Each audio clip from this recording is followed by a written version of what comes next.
Vous êtes en plein dans votre projet de cuisine, vous voulez une cuisine stylée mais aussi fonctionnelle, vous avez peur de vous tromper et de jeter des milliers d'euros par la fenêtre. Regardez bien cette vidéo, on va vous parler des 6 erreurs à éviter pour bien construire son projet de cuisine. Mais avant ça, salut, bienvenue dans l'appartement 9B. Si vous ne nous connaissez pas, je suis Floriane. Et je suis Julia. Et on poste des vidéos tous les mardis à 18 h sur la décoration et l'architecture d'intérieur. D'ailleurs, si vous avez un projet de décoration ou que vous refaites votre cuisine en ce moment, n'hésitez pas à télécharger notre workbook 5 jours pour transformer son intérieur. C'est un workbook gratuit où on vous a préparé des exercices à faire pas à pas.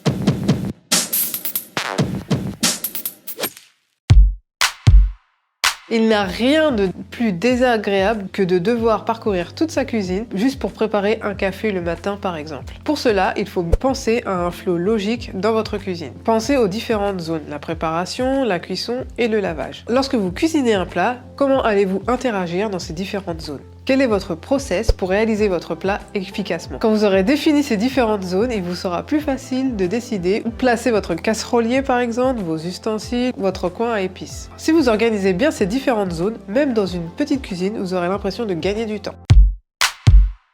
Souvent, quand les choses sont mal organisées, c'est aussi parce qu'on manque de rangement. Vous connaissez peut-être l'adage « une place pour chaque chose et chaque chose à sa place ». Eh bien, ça n'a jamais été aussi vrai que dans la cuisine. Je trouve personnellement qu'on n'a jamais trop de rangement dans une cuisine. Il vaut mieux penser plus grand que plus petit. En termes de rangement, il y a deux types. Il y a les rangements physiques et les rangements pratiques. Les rangements physiques permettent de ranger plus de choses tout simplement à cause de leur dimension. Ils sont soit plus larges, soit plus profonds. Tandis que les rangements pratiques apportent des solutions pour les endroits difficiles à exploiter. Par exemple, il y a les solutions d'angle, ou encore utiliser des tiroirs à la place de placards, ou encore des rangements adaptés au-dessous de l'évier. Pour une cuisine efficace, l'idéal est de combiner ces deux types de rangements.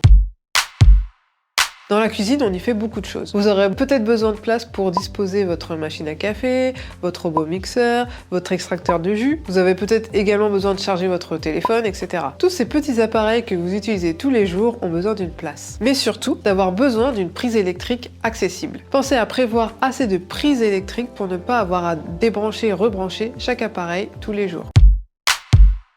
Maintenant, vous êtes fiers de vous avez pensé à tout, votre cuisine est super organisée, tous vos appareils sont prêts à l'emploi, mais finalement, aïe, vous vous apercevez que vous n'avez plus de place pour découper vos légumes. Tous vos plans de travail sont déjà occupés par vos appareils. Quand vous concevez votre cuisine, n'oubliez pas de penser à cet extra plan de travail. La bonne solution, c'est d'avoir soit un îlot central, soit un espace réservé à ça. Une autre erreur que je vois souvent, c'est de ne pas choisir des matériaux adaptés à votre mode de vie. Vous avez choisi un plan de travail en vrai marbre ou en travertin, mais vous avez des enfants qui sont certes très contents de vous aider en cuisine, mais ils en mettent peut-être un peu partout. Une seule tâche et votre plan de travail est ruiné. Ou alors vous avez choisi des façades brillantes sans poignée avec des ouvertures poussoirs. Par contre, les petites traces de doigts, ça vous fait criser. J'exagère peut-être un peu, mais vous l'aurez compris, même si c'est beau, essayez de choisir des matériaux qui sont adaptés à votre mode de vie et qui ne seront pas difficiles à maintenir quotidiennement. L'idée ici, c'est de ne pas passer plus de temps à nettoyer sa cuisine qu'à faire la cuisine. Votre cuisine doit être à votre service et surtout pas l'inverse.